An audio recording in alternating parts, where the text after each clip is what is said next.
Check, check. Okay na. Okay. Isang mapagpalang umaga sa ating lahat. Tuwing nga na napakabuti ng Panginoon at tayo muli ay tinako dito pang makapakinig ng kanyang salita. Ah,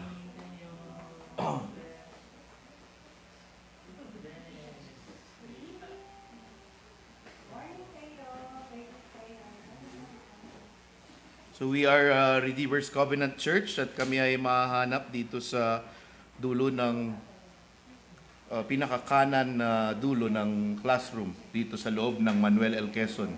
Manuel L. Quezon ay mahanap rin dito sa tapat ng Caltex dito sa may PNR Upper Session Road. So it is second Sunday, Lord's Day of October. Bago tayo mag-umpisa, I'd like to read the passage from Psalm 13. This is a Psalm of David.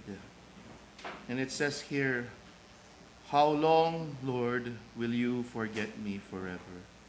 How long will you hide your face from me? How long must I wrestle with my thoughts, and day after day have sorrow in my heart? How long will my enemy triumph over me?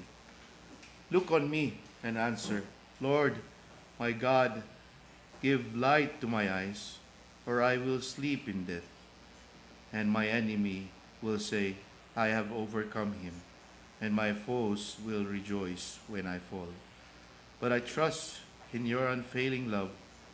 My heart rejoices in your salvation. I will sing the Lord's praise, for he has been good to me." This week, I think nag-umpisa mula nung September 30, ang daming mga earthquake, no? And I so remember nung grade 4 ako, during the 1990 great earthquake ng Pilipinas, everybody was reminded of God. Lahat tayo nagiging okay na lang sa lahat ng kanilang pang-araw-araw na buhay. And when that came, lahat na lang nanalangin. But you see, just like the pandemic, tayong mga tao ay kinakailangan ng pagpapalo upang makita natin ang Panginoong Diyos. Pagkat madali tayong mahila ng mundo. And it's really sad that even here in Baguio, sin is really normalized, even in the social media accounts, where when you look for something to indulge your desire, you just go to the social media. There are groups, and I was exposed to see this, na nakakalungkot, di ba? Na kahit na ganito, nagkakalindol na, may mga paulit-ulit na signs of earthquake, parang wala pa rin. Hindi ba sila na nababahala na one day, ba? When we are only confronted with death, dun lang natin malalaman na life is just a fleeting, is fleeting every time. So I'd like to welcome you today for our service, and I think Pastor Mike will continue on his message on Ruth, and it's really wonderful message, and we should let us all prepare ourselves to listen to the word and be edified with God's word. Let us pray. Most gracious and heavenly Father, truly we praise you, we worship you. Even with our lips, it lacks of praise. But you alone, who puts us in situations in our lives, makes this praise and the glory that you receive more bigger. Because when we pass through these things, we are exposed to these things, you are our only hope. And sa inyo lamang kami magtitiwala at hihingi ng kalakasan. O Panginoon, we ask that you illumine us today, prepare our hearts, and forgive us for all our iniquities and our sins. May you continue to illumine us with your word. Father, we pray for all our workers and also our pastor who will use for today. We pray for his message. We pray for our brethren who are still about to come here. Keep them safe and lead their feet so that they may not be late and that they may be able to listen fully to your word. So we praise you. We glorify in Jesus' mighty name. Amen. Okay. So our first song will be Christ Our Wisdom.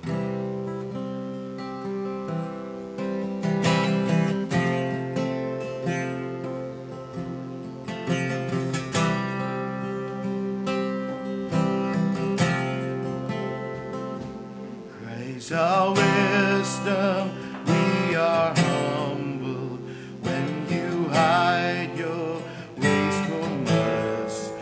You have purpose, says a number, each one good and glorious.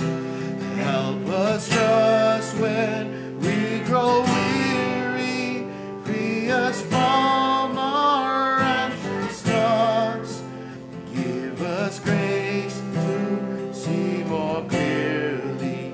You are God and we are not.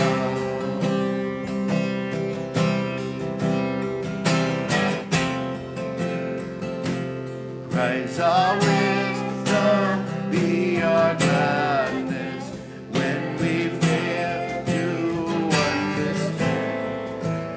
You ordain all joy and sadness to fulfill your perfect plan. Help us know you rule with power over every raging flood. In our most uncertain hour, you are God and we are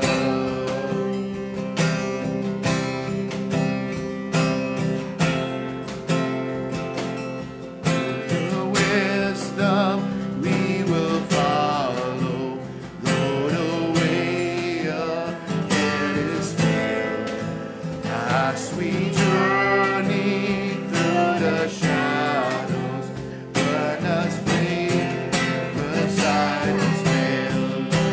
Help us cling to your commandments, strengthened by your faithful word. He will never be abandoned.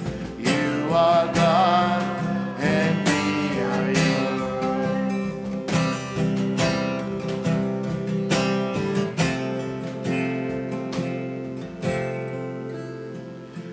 Christ our wisdom, we adore you for the beauty of the cross.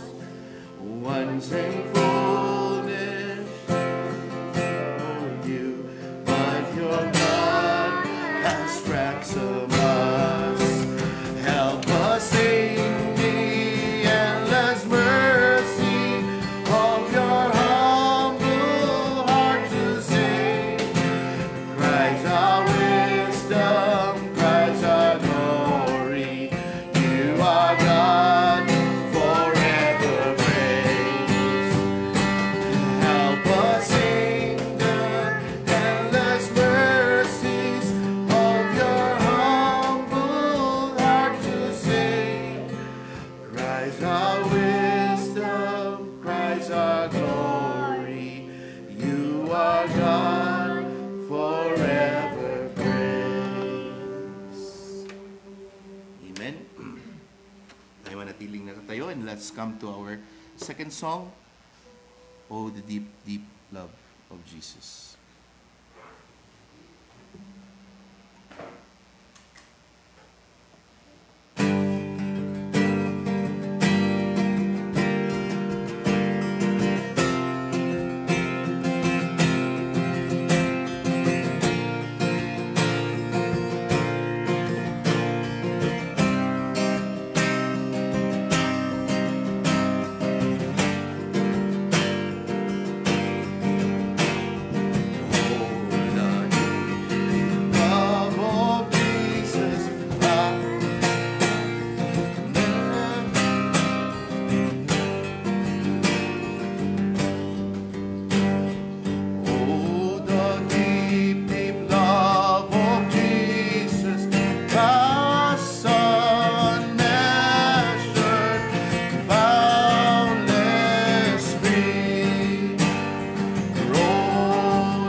deep.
Let us remain standing at tayo ay dumako sa scripture reading.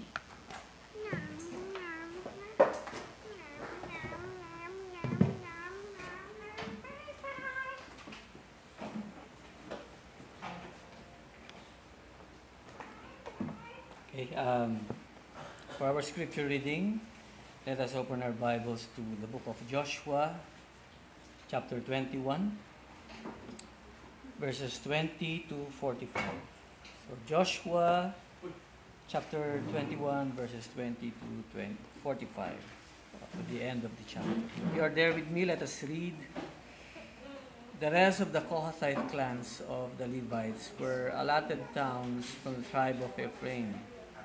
In the hill country of Ephraim, they were given Shechem, a city of refuge for one accused of murder, and Gezer, Kibzaim, and Beth Horon, together with their pasture lands, 4 towns. Also from the tribe of Dan, they received Elteke, Gibbethon, Aijalon, and Gath-Rimmon, together with their pasture lands, 4 towns. From half the tribe of Manasseh, they received Taanak and Gath-Rimmon, together with their pasture lands, 2 towns. All these 10 towns and their pasture lands were given to the rest of the Kohathite clans. The Levite clans of the Gershonites were given from the half-tribe of Manasseh, Golan in Bashan, a city of refuge for one accused of murder, and B. Eshtara, together with their pasture lands, 2 towns. From the tribe of Issachar, Kishon, Daberath, Jarmuth, and En-Ganim, together with their pasture lands, 4 towns.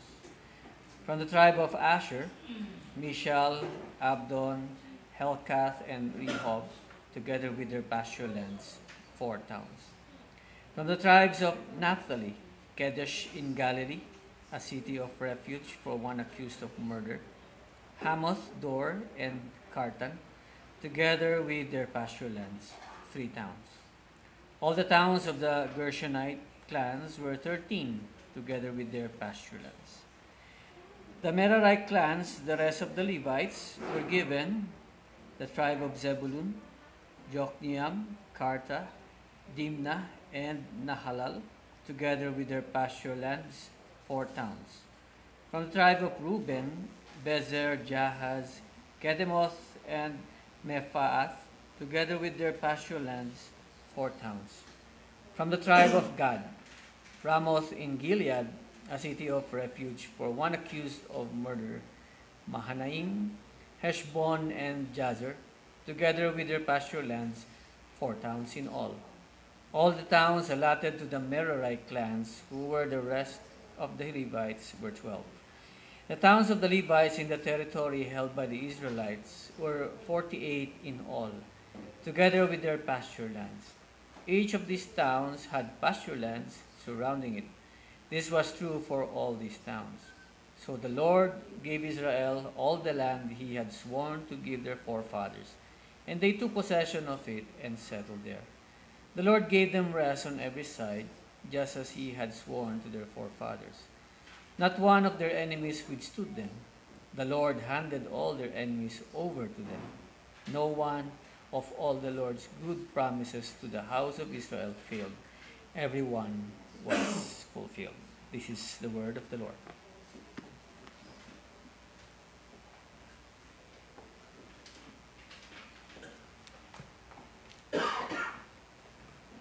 Our second reading is from the book of Romans,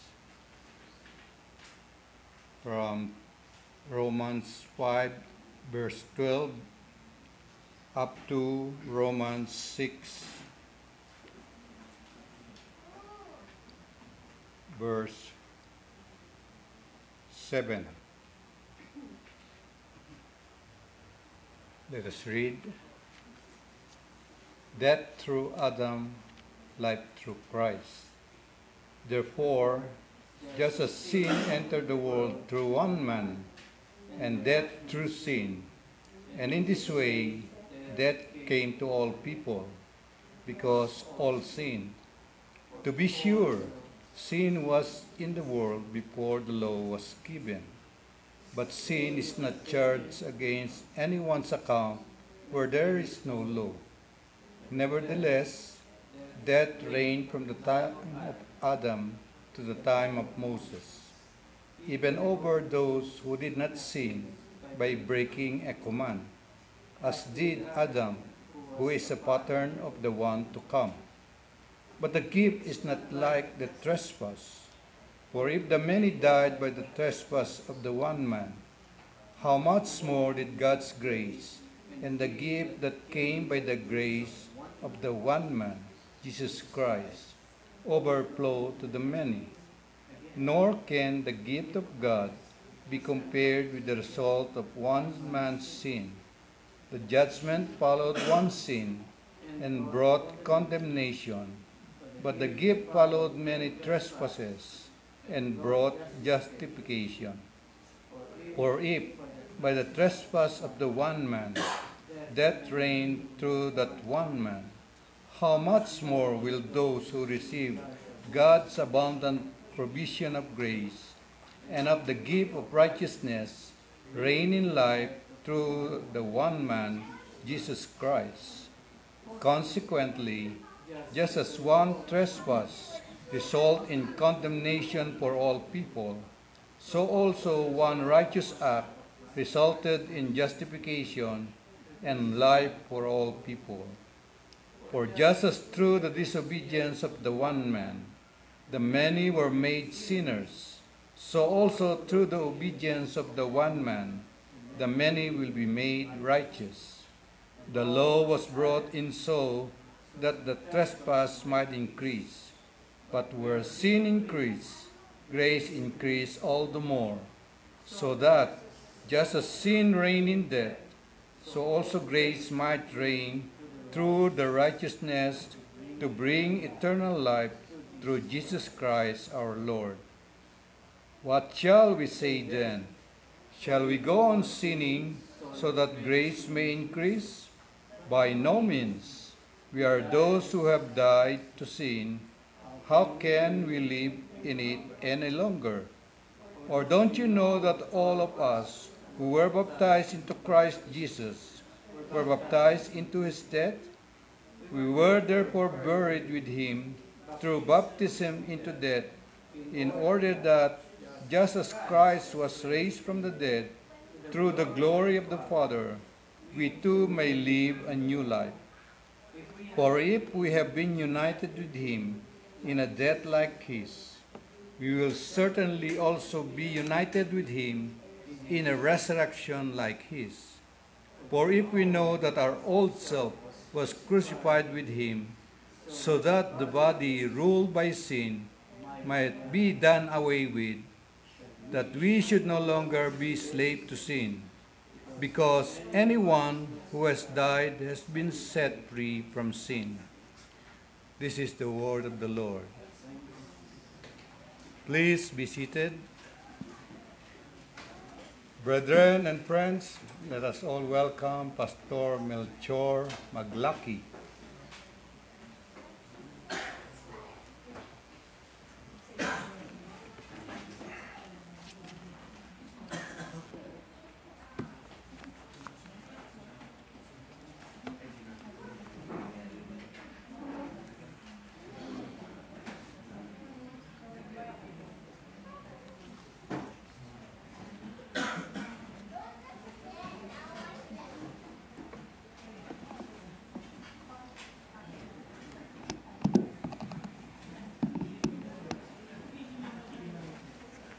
Okay, isang magandang umaga po sa ating lahat. Naway pagpalain tayo ng Diyos sa ating pong pag-aaral ng kanyang salita. Okay? So sa mga sumandaling ito ay tayo po ay mag-ready na at manalangin sa ating Diyos na matamnan niya tayo na kanyang salita. Pero bago tayo dadako sa panalangin, ay gusto ko lamang pong bigyan ng summary yung ating pong pinag-aaralan. We are studying the book of Ruth. Okay, and in chapter 1, we saw that God's grace is emphasized through crisis in life. And the main idea in chapter 1 was God's hand of grace was without borders. Okay? God's hand of grace was without borders. In chapter 2, we see God's grace is manifested in His provision. And we saw the main idea to be that God's hand of grace is seen in our basic needs. Okay? And in chapter 3 naman po, we saw that God's grace is shown through the Hebrew word Hesed, through faith, hope, love, His kindness, His goodness, His mercy, and His grace. Okay? And so we look at the main idea of chapter 3, and the main idea is that God's hand of grace is shown in God's character. So now here in chapter 4, we would be ending the book. And the title is God's grace is realized through His blessings. Okay? God's grace is realized through His blessing. And the main idea is that God's hand of grace is dispensed through God's promise. Okay, whatever that promise is, we will see it today as we study the chapter. So I want us to read Ruth chapter 4.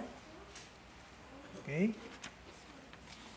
Kindly read with your eyes. I will read it aloud before we go to our prayer. Meanwhile, Boaz went up to the town gate and sat down there, just as the guardian redeemer he had mentioned came along. Now Boaz said, "Come over here, my friend, and sit down." So he went over and sat down. Boaz took 10 of the elders of the town and said, "Sit here." And they did so. Then he said to the guardian redeemer, "Naomi, who has come back from Moab, is selling the piece of land that belonged to our relative Elimelech. I thought I should bring the matter to your attention and suggest that you buy it in the presence of this seated here and in the presence of the elders of my people. If you will redeem it, do so.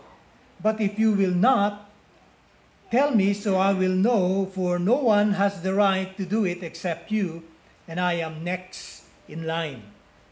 "I will redeem it," he said. Then Boaz said, "On the day you buy the land from Naomi, you also acquire Ruth the Moabite, the dead man's widow, in order to maintain the name of the dead with his property." At this, the guardian redeemer said, "Then I cannot redeem it, because I might endanger my own estate. You redeem it yourself. I cannot do it." Now, in earlier times in Israel, for the redemption and transfer of property to become final, one party took off his sandal and gave it to the other. This was the method of legalizing transactions in Israel. So the guardian redeemer said to Boaz, "Buy it yourself," and he removed his sandal. Then Boaz announced to the elders and all the people, "Today you are witnesses that I have bought from Naomi all the property of Elimelech, Kilion, and Mahlon. I have also acquired Ruth the Moabite, Mahlon's widow, as my wife, in order to maintain the name of the dead with his property, so that his name will not disappear from among his family or from his hometown. Today you are witnesses." Then the elders and all the people at the gate said, "We are witnesses. May the Lord make the woman who is coming into your home like Rachel and Leah, who together built up the family of Israel. May you have standing in Ephrathah and be famous in Bethlehem, through the offspring the Lord gives you by the young woman. May your family be like that of Perez, whom Tamar bore to Judah." Verse 13, "So Boaz took Ruth, and she became his wife. When he made love to her, the Lord enabled her to conceive, and she gave birth to his son. The women said to Naomi, 'Praise be to the Lord, who this day has not left you without a guardian redeemer. May he become famous throughout Israel. He will renew your life and sustain you in your old age. For your daughter-in-law, who loves you and who is better to you than 7 sons, has given him birth.' Then Naomi took the child in her arms and cared for him. The women living there said, 'Naomi has a son,' and they named him Obed. He was the father of Jesse, the father of David. This then is the family line of Perez. Perez was the father of Hezron, Hezron the father of Ram, Ram the father of Aminadab, Aminadab the father of Nahshon, Nahshon the father of Salmon, Salmon the father of Boaz, Boaz the father of Obed, and Obed the father of Jesse, and Jesse the father of David." Let us come to God in prayer. Our most gracious and loving Father, we come before you acknowledging our limitations, and we are bowed low before your throne of grace in worship, knowing that you are the God who has the interpretation to this narrative. And so we ask, may you enlighten us, illumine our minds through the power of your Holy Spirit, and may we truly understand what this story means to us, even in this 21st century. With this, we thank you, and we give back carefully the honor, the glory, the power, and the praise. In Jesus' name, amen. Amen. So now here in chapter 4, we would see that God's grace is realized through His blessing. And we will see that through the character of God, the main idea is that God's hand of grace is dispensed through God's promise. Okay? And the scene o yung kalugaran kung saan po nangyari ito ay sa town of Bethlehem. Okay, sa town of Bethlehem. And I have 4 points here to make. And the first one is Boaz marries Ruth. So, inasawa po ni Boaz si Ruth. So, makikita po natin ang ginawa ni Boaz was to immediately go to the gate of the town. Now, the gate of the town is where important transactions are made. Okay, mga legal and social matters were discussed and resolutions are enacted in the presence of the town elders. So, kumbaga parang yan po pinaka-korte ng panahon na yon. Okay? It is a large open space with walls, benches, and gate. At meron po mga archaeological findings na unearthed sila na ito nga ang isa sa mga examples ng tinatawag nilang the gate or the courthouse or the town's courthouse. Soon enough, makikita natin na pag-upo ni Boaz doon, ay ito naman yung pagdating nung supposedly yung kinsman redeemer. Siya yung nasa linya na kung saan siya ang may karapatan para maging guardian redeemer sa pagmamayari ni Elimelech, yung deceased husband ni Naomi. So sa Hebrew po, ang pagkabigkas po ni Boaz is yung salitang Poloni Almoni. Poloni Almoni. It is a rhyming phrase equivalent to our Mr. So-and-so. So kung halimbawang hindi mo kilala yung tao, okay, lalo sa korte, di ba ang ginagawa, pinapangalanan na lang na John Doe o Jane Doe kung sa babae. So dito, Mr. So-and-so.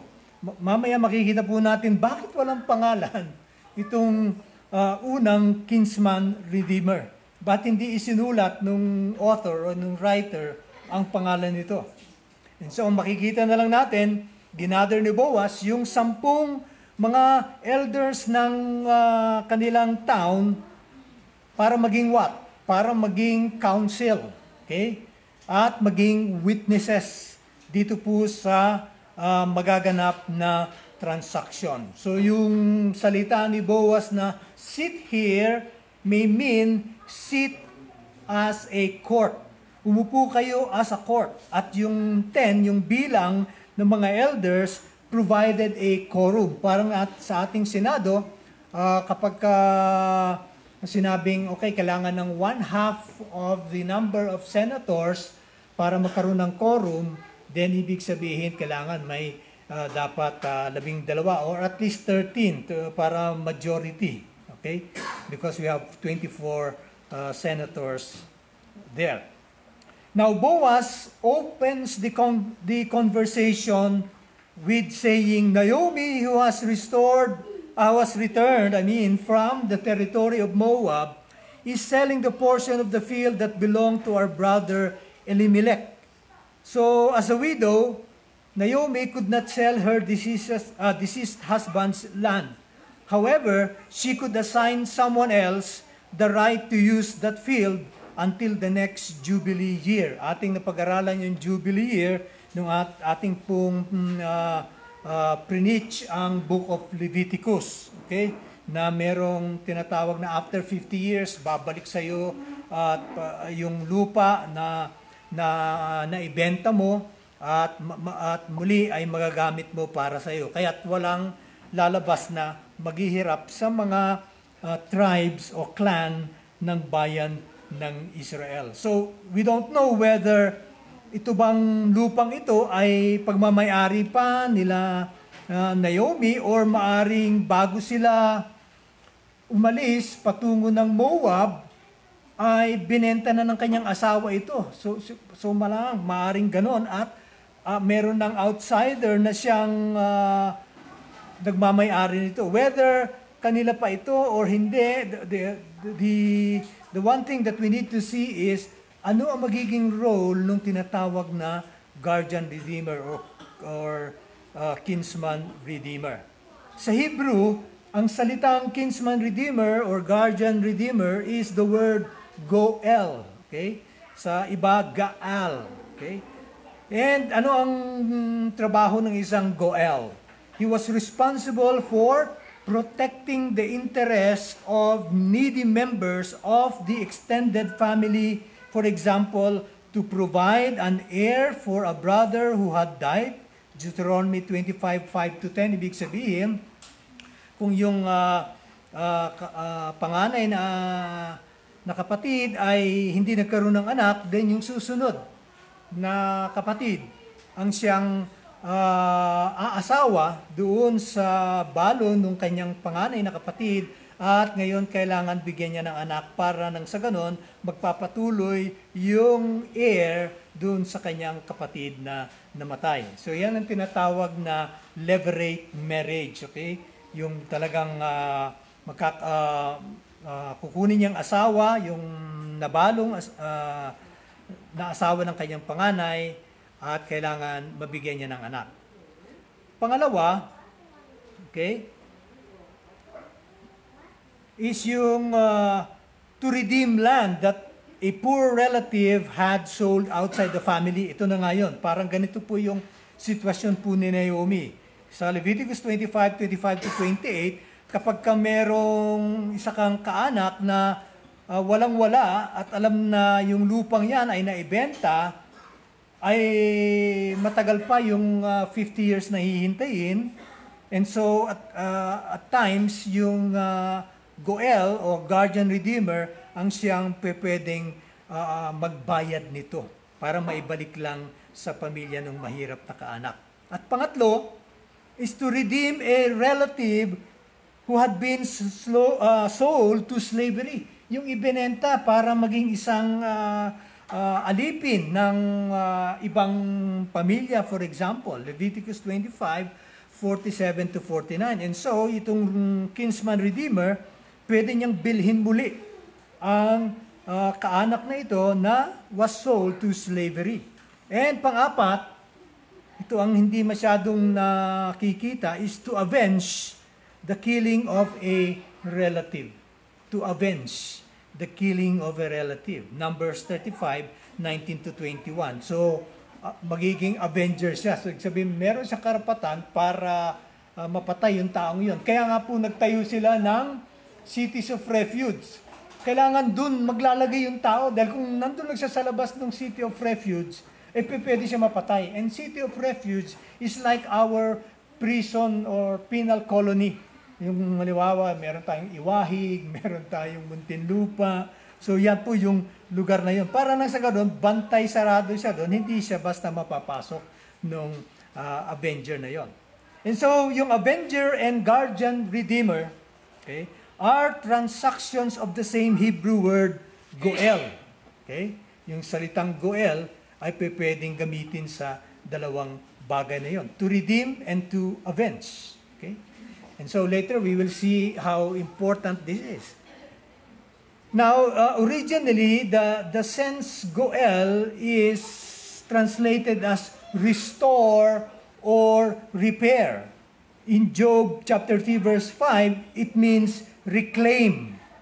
And 4 times, it is paralleled with the Hebrew word pada, okay, which means to ransom, as in Jeremiah 31:11, or yasha, which means to save, as in Psalms 106 verse 10. Kaya ito pong goel ay talagang malalim na salita at may malalim na pakahulugan. So whether the land is still in the possession of Naomi's deceased husband or was sold to an outsider prior to their leaving Bethlehem to going to Moab, the kinsman redeemer will be instrumental in buying back the field. Okay? So rather than sabihin na mawala pa yung lupa na yan or maibigay na dun sa bumili na outsider, ang gagawin ng isang kinsman redeemer is he will request an intervention in the spirit of the guardian redeemer laws. So parang batas talaga yan na kanyang sasabihin dun sa mga elders, ay gusto kong bilhin muli yung lupa ng aking kaanak. Okay? So yun po, nandun po tayo sa sitwasyon na ito. At ito ngayon, si Mr. So-and-so, yung first na guy to be the kinsman redeemer, was the primary relative entitled to redeem that property Boaz was bringing the matter to his attention. So if he did not redeem the property, Boaz himself was willing to act as kinsman. So walang tapon dito. Kung umuo yung una, then ibig sabihin mabibiyayaan si Naomi at si Ruth. Kaso lang, mukhang itong unang kinsman redeemer na ito ay mukhang business-minded.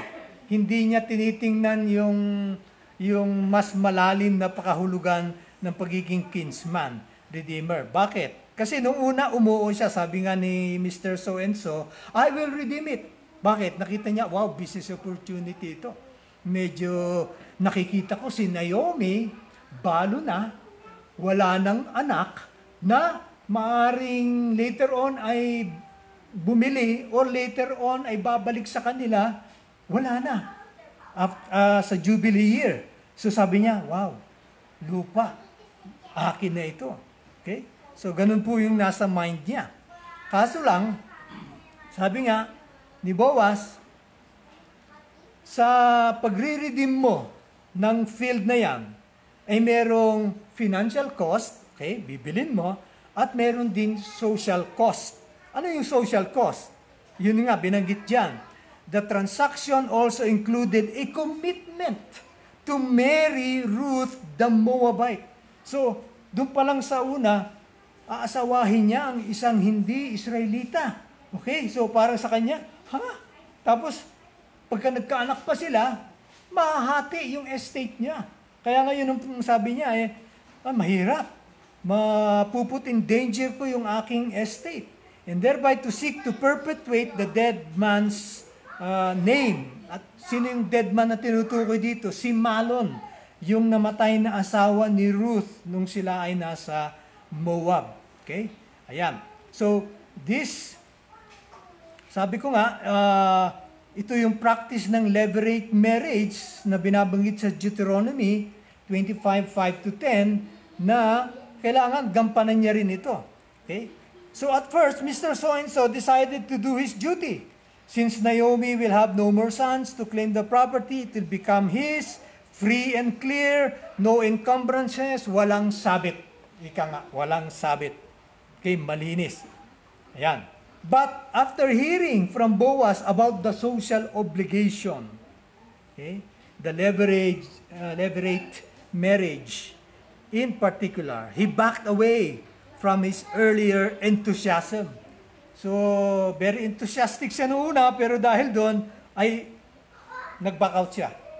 For him, it was a losing proposition. So, sabi nga, is it a deal or no deal? No deal para sa kanya. Okay?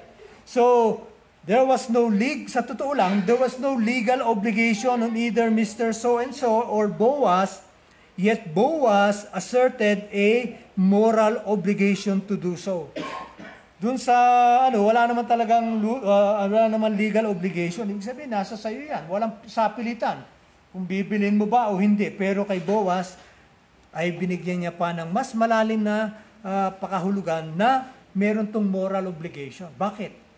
Yung pamilya nung namatay, kailangan bigyan mo ng pangalan, bigyan mo ng dignidad, at bigyan mo rin ng provision. Ayan yun.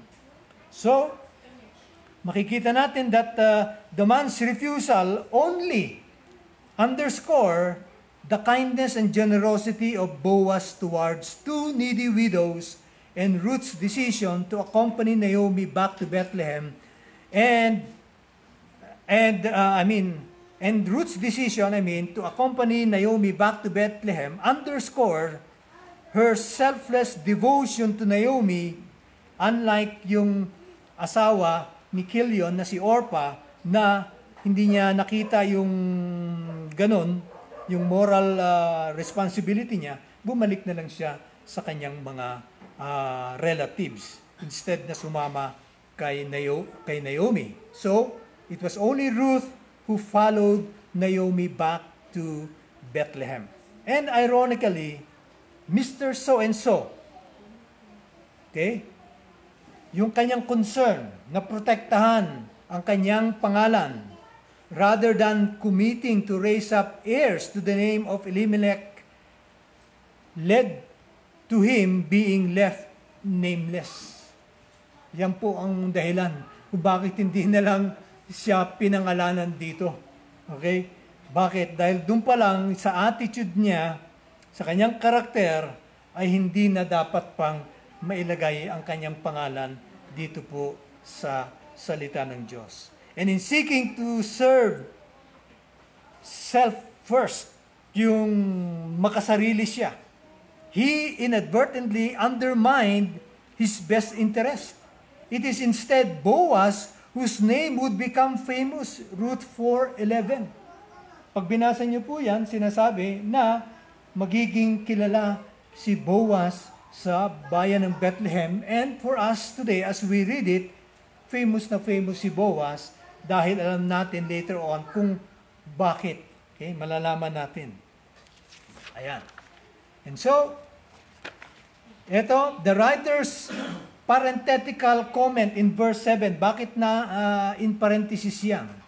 It only explains the ancient sandal ceremony for any redemption and transfer of property for us readers of today who are unfamiliar with their custom. So sa kanila, kapag may bibilhin ka, ang ginagawa is that yung tsinelas nung ayaw bumili, okay, ay ibibigay niya dun sa bibili.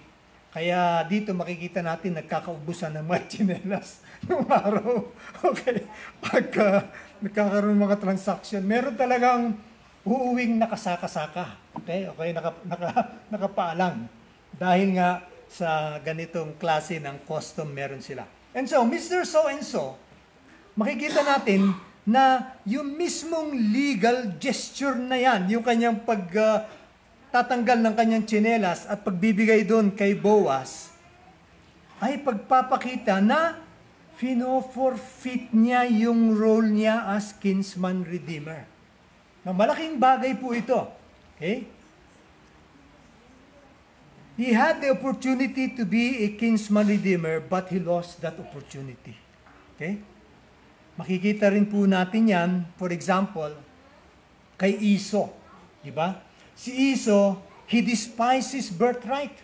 Dapat siya yung magmamana ng mas malaking estate ng kanyang tatay na si Isaac, pero sa kanya, baliwala yun dahil sa gutom.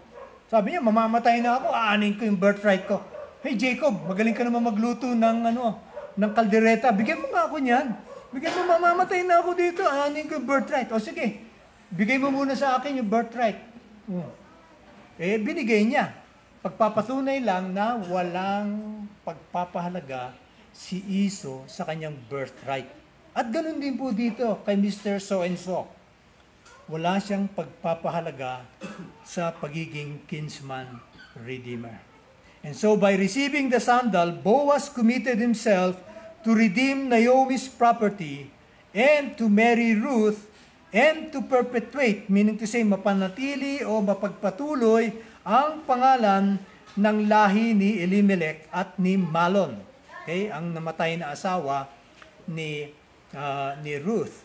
Okay? So, at palalawigin pa yung heritage o yung legacy o yung mana ng pamilyang ito. And so, makikita natin, verse 11 to 12, the blessing of the elders may simply have been conventional for married couples in Bethlehem. Parang pagtitingnan natin, mabuhay ang bagong kasal. Parang ganyan ang dating, pero it is more to it than meets the eye. Meron pong mga kalakipyan na hindi pa natin nakikita, but later on we will see the importance of all of this. Okay?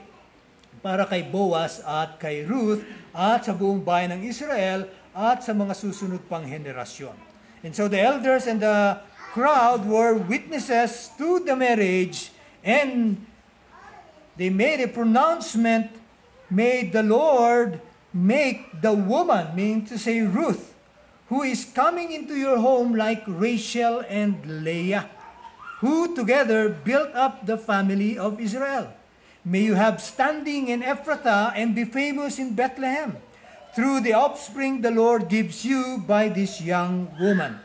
May your family be like Perez, whom Tamar bore to Judah. So sino itong si Rachel at si Leah? Si Rachel ay, kumbaga, supposedly, yan ang pinaghirapan ni Jacob para mapangasawa. Kaso tuso yung kanyang uncle na tatay ni Rachel, ang binigay sa kanya ay si Leah. Kaya tuloy, nangyari, si Leah muna ang naging asawa ni Jacob. At pinagtrabaho muli siya ni Laban, kanyang uncle, na ibibigay ko rin sa iyo si Rachel, yung aking bunsong anak, kasi sa custom namin, dapat panganay munang unang mag-aasawa. 7 years uli. So, 7 years. So, 14 years nagtrabaho itong si Jacob para mapasa kanya si Rachel. At sino ba si Leah at si Rachel? Makikita po natin na sila ang siyang magpapalawig ng angkan ng Israel. Kasi si Jacob ay malilipat ang kanyang pangalan at magiging Israel. Pero sa pangyayaring yan, sa kwentong yan, makikita po natin na nagkaroon ng competition itong si Leah at si Rachel. Both of them were, kumbaga, hindi magkaanak. Okay? So, because of that, ano nangyari? It was the Lord. Okay? Sabi nga, it is because the Lord opened up the womb of Leah that she gave birth. At makita na natin ang sino pinanganak, si Reuben, sumunod si Simeon, okay? Ayan, and then later on, nung asawa na ni Jacob si Rachel, si Rachel naman ang hindi magkaanak hanggang sa dumating yung time, binuksan din ng Diyos ang sinapupunan ni Rachel at nagkaroon din siya ng anak. Kaya doon nabuo yung mga 12 tribes of Israel at may kapatid silang mga babae. Okay, si Dina. I don't know kung meron pang iba, hindi ko na nabasa, no? Ayan. So, yun po ang ibig sabihin niyan nung prinoklama ng mga tao yung blessing na yon na maging kagaya ka ni Rachel at ni Leah. Okay. Ano naman yung Ephrathah at Bethlehem? So sa kanila, ito yung kanilang town, ito yung kanilang lugar. Pero sabi nga, later on, Micah the prophet will be prophesying about, sabi nga, where the Messiah will originate. Okay? Sa Micah 5 verse 2, sabi nga, out of you, Ephrathah, okay, the little town of Bethlehem, will come the Messiah. Ayan. Kaya tayo kumakanta tayo pag Pasko. Oh, little town of Bethlehem. O yun. Ito yun. Kaya nakilala ang bayan ng Bethlehem, nakilala si Boaz at si Ruth, at doon pala magmumula ang Mesiyas. Okay? At sino pa? Meron pa tayong isang makikilalang karakter bagong ating Mesiyas. Okay? Ayan. At sino naman tong Perez? Sabi nga, na sinasabing, may you be like Perez, sabi nga. The son of Judah and Tamar, Genesis 38:29. Okay? He founded the leading clan, which is Judah, to which Boaz belongs. Ayan po yan. So makikita natin yung koneksyon ng mga karakter na ito sa Bible. Okay? And Ruth parallels Tamar in a way because both are non-Jew. Si Tamar ay hindi isang Hudyo. Si Ruth ay isang Moabite, hindi rin po siya isang Hudyo. But both took daring steps to continue a family line, and both were included to a royal lineage that links David with Abraham. Si King David ay makokonekta natin as far as Abraham. Okay? Ayan. A connection, Jesus genealogy highlights in Matthew chapter 1. And so, pag titignan po natin yung mga genealogy, nung araw, ini-skip na lang natin ito. Ay, mga pangalan lang ito. Pero, meron palang significance ito. Ipinapakita yung koneksyon nitong mga different heads of clans and of tribes. At doon natin makikita yung linya ng ating Mesiyas. Okay? And so, letter B, second point that I want to give is that Ruth now gives birth to Obed. Okay? Verses 13 to 15. So, Boaz took Ruth and she became his wife. Although for 10 years in Moab, nung sila ay nandun sa Moab, si Naomi at si Kilion, ang anak niya, at saka si Malon, na asawa ni Ruth, hindi po sila magkaanak. So, sabihin, sarado rin po yung sinapupunan ni Ruth. Pero at this time, when Ruth married Boaz, okay, the Lord's direct intervention, Ruth, immediately conceived and bore a son for Boaz. And this is the second of only 2 acts of direct divine intervention in the book of Ruth. Yung una is in the first chapter of Ruth, in verse 6. Ito po yung patungkol sa divine intervention ng Diyos in providing food for Israel. Alam natin that there was a famine then, nung umalis sila Naomi and her husband Elimelech, pero pagbalik, sabi nga, nung nasa Moab pala sila, nalaman nila na pinagpala ng Diyos ang Israel. Ibig sabihin, He provided now for the food of Israel at wala na yung famine. And that's why Naomi now goes back to Bethlehem. And so, now here, in the town of Bethlehem, the women said to Naomi, "Blessed be the Lord who has not left you without a family redeemer today. May His name become well known in Israel." And true enough, His name has become well known not just in Bethlehem, but in the whole of Israel. Okay? And so God's intervention stamps the newborn, yung baby, with a special divine destiny, just as He did with Sarah in giving birth to Isaac. So, ibig sabihin, gaya ni Isaac, itong si Obed, okay, will have a divine destiny for himself because God was the one doing all of these things dito po sa kanila. Okay? And so the child will be a comfort for Naomi in her old age. He would be her family redeemer. Meaning to say, paglaki ng batang ito, besides Boaz, Obed, okay, her grandson, will likewise be the family redeemer who would provide for her needs in her declining years. And so this infant guardian redeemer will remove Naomi's tragic grief, okay? And her deceased husband's family line will continue. And so na-preserve yung kanilang angkan at yung pananaghuhay, yung grief ni Naomi ay nawala. And so if you think the book of Ruth is a message on marriage, well, totoo naman. Yes, it is. Okay? That ends happily ever after. Pero sabi nga, there is more to it than meets the eye. Okay? Hindi lang po ito patungkol sa marriage. And so we go to the third point. Naomi now is blessed with a new family. Verse 16 of chapter 4. Though no one could bring back Naomi's husband or sons, now she had a daughter-in-law whom all recognized as better to you than 7 sons. So ano to? Kahanga-hanga yung parangal na ibinigay patungkol kay Ruth. Sa ancient world o sa sinaunang mundo, yan po ang klase ng mga katagang binibitawan ng mga tao, pagpapatunay na kakaiba ang babaeng ito na si Ruth. So the women highly praised Ruth, a woman of remarkable love and devotion, for surpassing even the lofty ideal of yung pagiging uliran na asawa, uliran na anak na babae, o sabi nga, masigit pa sa magkaroon ka ng 7 anak na lalaki. Well, Israel especially valued sons.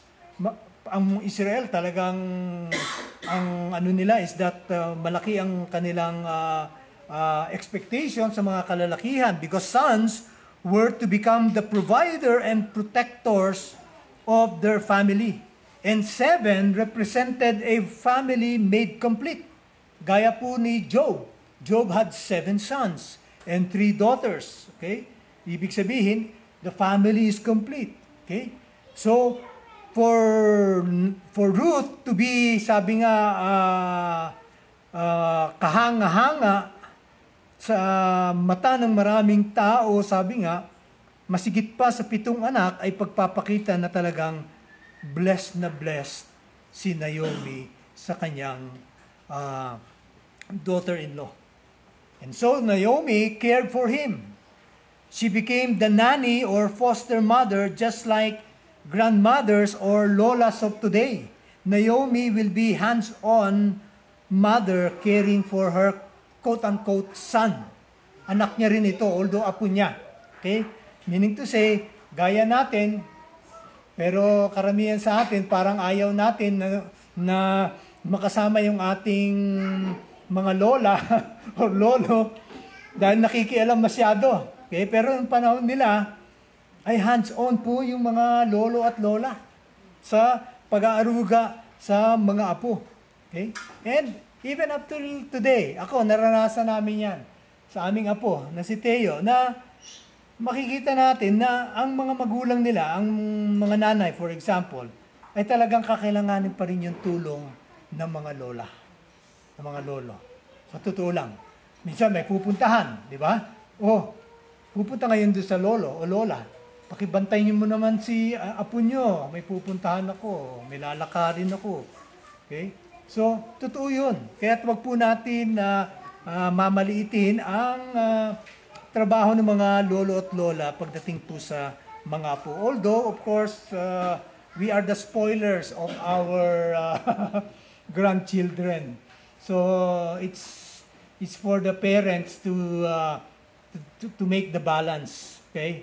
Na pwede nilang pagsabihan ng kanilang magulang, oh, wag masyado yan, may spoil yung bata. Okay? Tama lang naman. Okay? And so, sabi nga, going to the fourth and final point that I want to make is that Ruth, we will see, is an ancestor of David. Isang Moabite, magiging ancestor ni David, na isang Hudyo. Okay? Naomi has a son, the women exclaimed. Sabihin lola siya, pero ang sigaw ng mga kababaihan, Naomi has a son. And so this is basically proclaiming his significance. Yung birth announcement ay merong touch ng pagka-amaze ng mga tao at pagka-jubilante, yung joy sa mga kapitbahay at mga kabaryo, ika nga, ay nagbubunyi sila dahil sa pagdating ng batang ito. And so the child was named Obed. Sabi diyan parang they named him Obed, pero sa totoo lang, it was really the parents naman ang unang nagbigay ng pangalan na yan. And Obed is a short for Obadiah. Okay? Yung prophet sa Old Testament, which means one who works or serves. So, ina-anticipate na yung batang ito ay maglilingkod para kay Naomi. Isa siyang magiging masunuring bata. Isa siyang ulirang anak, ika nga. And so, Naomi has come full circle. Umalis siya ng Bethlehem na full, sabi nga, punong-puno, thinking Moab was the greener pasture, only to find difficulty there, and upon returning, she was empty. a tragic, childless widow who asked to be called Mara, bitter one, rather than Naomi, my pleasant one. But the child of Ruth and Boaz has reversed her plight. Her so-called son has restored her from empty to full and from bitter one to a joyous, pleasant one.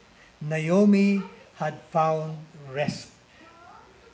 Last time, sabi ko, Naomi was wanting to find rest for Ruth. Ibig sabihin na sana meron siyang mapapangasawa, magkakaroon ng panibagong pamilya, pero dito makita natin si Naomi. Although Ruth had found rest, pero it is more for Naomi. He really had found rest. Okay? Napagtanto niya, nakita niya na lahat ng nangyari sa kanyang buhay, maganda man at pangit, ay, sabi nga, ibinalik naman ng Diyos. At muli, andun ngayon ang pagpapala. At pinuri ngayon niya ang Diyos. And so as the story continues, Obed turns out to be the grandfather of the great King David. Ayan. And so, God has rewarded Naomi's suffering and Ruth's devotion, fulfilling, if not exceeding, the prayer for Ruth made by both Boaz in chapter 2, verse 12, and of the people in verses 11 to 12 in this chapter, in chapter 4. So makikita natin na yung mismong pagpapala o prayer ni Boaz ay natupad at mukhang higit pa doon sa panalangin ni Boaz. Kaya sabi nga, we cannot really outgive God. Okay? Sometimes we just pray for this, but God gives us this. Ganyan po ang Diyos. And so the story then concludes with the genealogy of David. The genealogy formula of focusing on 10 names of heads of family. It is a common schema used in ancient royal genealogies. Yung ating pag-aaral sa Book of Genesis, hindi ba? In chapter 5, nakita natin doon yung 10 names from Adam to Noah. Okay? And then we saw later in chapter 11, yun namang from Shem to Abram. Okay? And then we now find here 10 names also from Perez to David. So usually yan po ang pagsusulat ng mga authors nung araw na yung 10 names na yan ay very important para lang makita yung lineage nitong mga characters na ito sa Bible. So, suma total, it spans the more than 8 centuries from Perez to David. And like the closing of a movie, di ba, pag tayo nanonood ng movie, pagdating sa huli, ayan yung mga pangalan, yung mga characters, ano yung kanilang mga identity, sino sila dito, yung mga tunay na mga pangalan nila. Okay? Ayan. So, ganun din po dito. Bakit yung the Book of Ruth ends with a genealogy? Because it only shows, sabi nga, that now that we are reading this book, we can trace the lineage of King David. Okay? Up to, sabi nga, Abraham. But it does not end there, for David had a son. Okay? David had a son who not only is Israel's guardian redeemer par excellence, he comes to redeem the world. Now, sino ito? Hindi ito si Solomon. Although Solomon was the son of David, but we know that after Solomon, meron pang darating. And he will be the ultimate kinsman redeemer. He will be the one who will not only rescue Israel from their bondage in Egypt, who will not only redeem the relatives who were sold in slavery, okay, He will not be just the one who would provide offspring, sabi nga, to the line from Adam up to David, but rather, sabi nga, He is the God who will avenge us from the one who continues to attack us, di ba? Who continues to accuse us day and night. And who is that? The devil, Satan.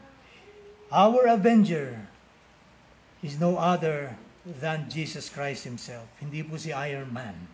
Okay? Though He is a man of steel, okay? Superman yon. But hindi po. It is Christ who is our guardian redeemer. So, bakit may genealogy? Bakit itong mga karakter na ito ay isinulat sa Biblia? Okay? It is for us to see the lineage of the guardian redeemer. These characters in the Old Testament will now become just copies and shadows of the real thing. Okay? All characters here exist not to make much of themselves, but to make much of Christ. Yun po ang dapat makita natin. Hindi po tayo matitigil na, wow, magandang text para sa 10 ways how to be a successful wife or how to have a wonderful marriage. Hindi po. Rather, we see that all these characters, though they play a key role, okay, in the coming of the Messiah, but sabi nga, it is not to make much of themselves, but to make much of Christ. And so, tayo, we are called the body of Christ, okay? And the body without the head is useless. And sabi nga, the church without Christ is nothing. And that is why if we don't preach Christ in this church, if we don't preach Christ and His gospel, then we are just, kumbaga, parang nagle-lecture lang. Walang impact. Walang, kahit pa sabihin mong, okay, these are the 10 ways how to be a good wife or husband. Pero kung hindi ito ko-connect kay Christ, then your preaching is nothing. Okay? And that is why it is so important for us, those who teach, that we have to bring all of these messages to Christ. Ganun po yan. It is not the other way around, na parang si Jesus Christ ay isang palamuti lamang. Parang, okay, Jesus Christ, nagpagaling siya ng mga may sakit. Nagparami siya ng mga pagkain, the feeding of the 5,000. And don't you know that if you give, sabi nga, siksik-liglig umako, babalik sa'yo. Ano nangyari kay Jesus Christ? Naging na lang siya. Miracle worker without really emphasizing na talagang siya dapat ang naitaas. Anong naitataas? Yung miracle. Or ang naitataas, yung pera. O ang naitataas, yung pastor. Hindi po dapat ganon. Okay? Hindi po dapat ganon. We have been redeemed by no other than Christ. Sabi nga, sin has been done away with. Okay? Death has been conquered. Satan is a defeated foe. Christ is triumphant. And so, lagi, we focus on Christ. Because in Christ, we find our true rest. Anong sabi sa Matthew 11:28? Come to me, all of you who are heavy laden, and I will give you rest. And this rest is the text na binasa po natin together with Brother Pete. Hindi pala. May binanggit siya doon sa Romans chapter 5, but I mean, yung binabanggit ko ay yung writer ng Hebrews na kanyang binanggit sa chapter 4 na yung tunay na rest na ating hinihintay ay ang ating Panginoon. Because sinabi niya dyan sa verse 8 and following, for if Joshua, okay, yung sumunod kay Moses na patriarch, had given them rest, God would not have spoken later about another day. There remains then a Sabbath rest for the people of God. For anyone who enters God's rest also rests from their works, just as God did from His. So this does not talk about a Sunday rest na hindi tayo magtatrabaho, but rather it is a rest by which we find that we can only find this true rest in no other than Jesus Christ Himself. That is why it says there in Hebrews 4, today if you hear His voice, do not harden your hearts. Okay? Do not harden your hearts. Ibig sabihin, now that you're hearing this message, palambutin nyo na yan. Huwag maging matigas ang inyong puso para sa ating Panginoon. So that ends our study on the book of Ruth. Let us come to God in prayer. Our Father God in heaven, we thank you for your word. You are the God who really has given us the power to be enlightened, the illumination that comes from the Holy Spirit. I pray, Lord, that we would go home not empty but full with the very promises of God.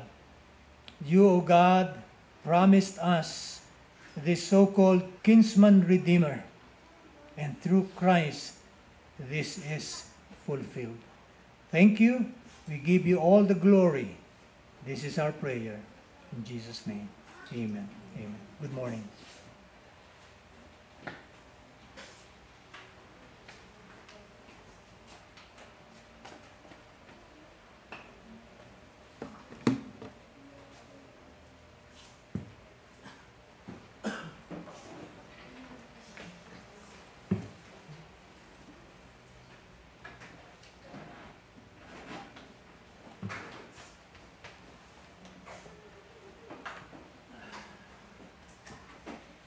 Maraming salamat, Pastor Mike, sa napakagandang mensahe. Sana may Ruth 5 pa, no? So, let us now come and sing our response song, How Long, O Lord, How Long?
Till your glory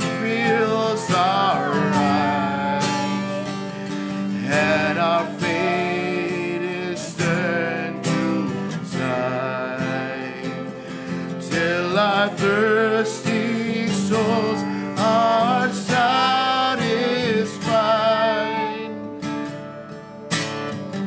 How long, oh Lord, how long?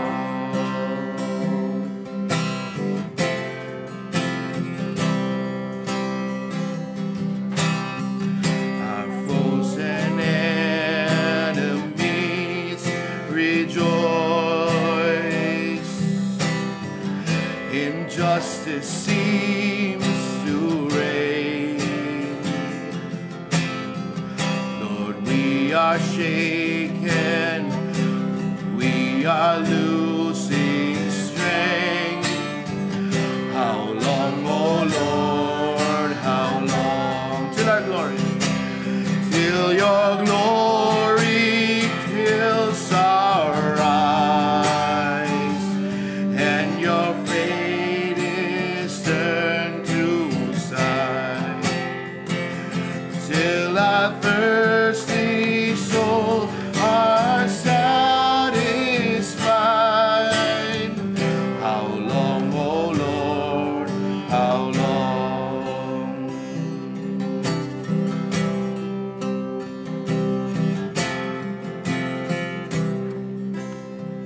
Till you go.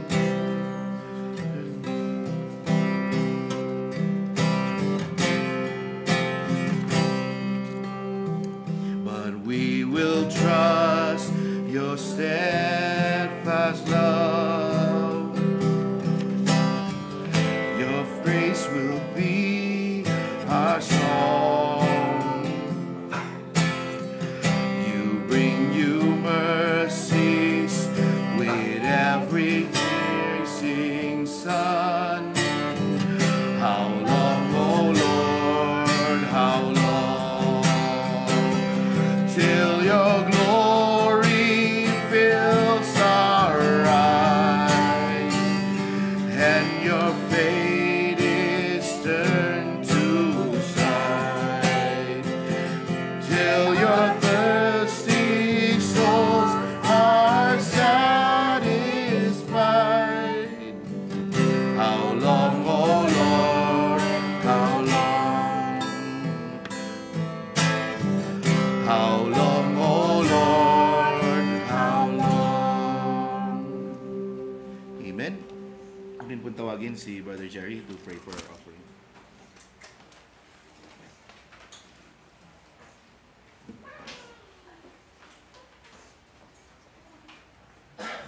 Good morning. Tayo po ay manalangin sa ating mga kaloob ngayong umaga.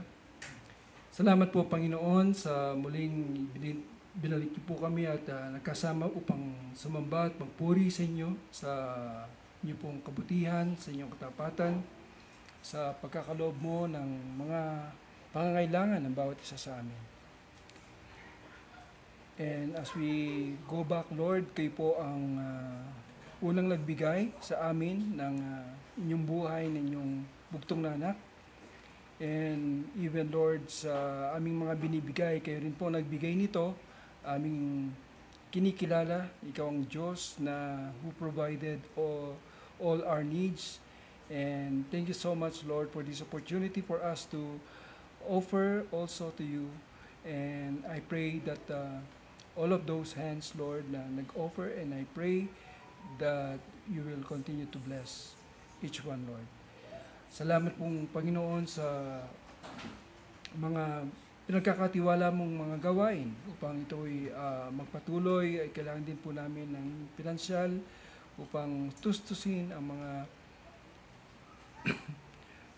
ang inyong mga pangangailangan upang tuwing Sunday ay meron po kaming mga ginagamit, Panginoon, upang mapabuti ang aming pong komunikasyon at ang aming pong pagbabahagi ng mga salita. At maging malinaw, Panginoon, sa amin, sa mga tagapakinig, ang tinig, Panginoon, na aming pong binabahagi. Salamat, Panginoon, sa inyo pong pagpapala sa lahat ng ito ay kayo po ang Diyos na pinanggalingan, Panginoon. At kayo rin po, Panginoon, ang siyang kukuha. Father, we thank you so much. We bring back all the glory to you. In Jesus' name we pray. Amen.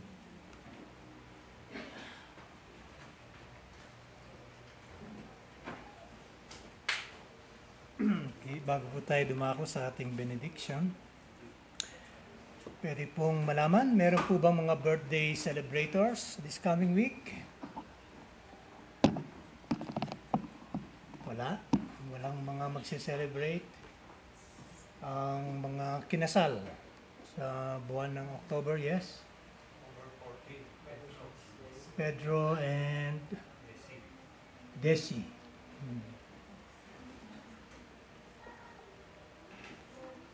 Sino ba? Wala na? So si Pedro lang? Sige, tayo manalangin. Aming Diyos na makapangyarihan sa lahat, ang aming pong paninikluhod sa inyong harapan. Ang aming puso ay papakumbaba na aming pong tinatanggap na kami ay mga makasalanan at kung hindi dahil sa iyong mayamang awat grasya ay wala po kami rito. Kaligtasan namin ay sa iyo at sa iyo lamang. Sa mga sumandaling ito, Panginoon, ay aming nilalagak sa inyo ang lahat ng mga magdiriwang ng kanilang mga kaarawan. Maaaring merong mga nakikinig o nanonood sa aming live stream. Sila ay inyo pong pagpalain, Panginoon. Inyo po silang gabayan, tulungan at i-provide ang kanilang mga pangangailangan sa araw-araw. At gamitin niyo sila para sa inyong kaharian. At naway mabigay nila ang kaluwalhatian sa iyong dakilang pangalan. In the same token, we lift up to you, Brother Pete and Desi. At sa iba pang mga magsi-celebrate ng kanilang pag-iisang dibdib sa kanilang mga partners, Panginoon. That these spouses, you will bless with your tremendous blessing from above. Na marami po sa mga relasyon ay hindi na po nakaangkla sa inyo o aming Panginoong Yesus. Tulungan nyo na makita nila at maibigan nila kapag sila ay nakasumpong sa mga ganitong gawain na makita na inyo pong pinagbuklod ang isang lalaki at isang babae dahil yun lang po ang nasusulat sa inyong salita na ngayon ay binabaliwala ng marami, O Diyos. So, Father, we pray, may your mercy and your grace and your goodness and blessing be upon these couples, O Father God, and use them for your glory in your kingdom. This we ask and pray in Jesus' name. In the same way, we lift up to you those who are sick. May you heal them, O Father God. In a special way, we give to you AJ, my son, who is sick.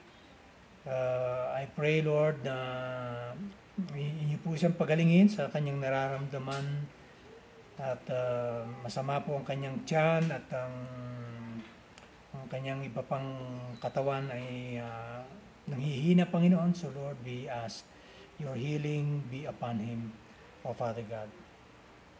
I pray also for others who may be having some difficulty in terms of their health. May you give them the healing that they need, O Father God.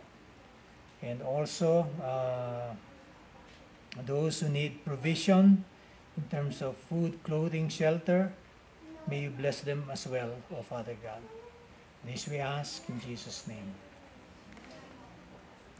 For our benediction, it says in Revelations 22, verse 14 and following, "Blessed are those who wash their robes, that they may have the right to the tree of life, and may go through the gates into the city.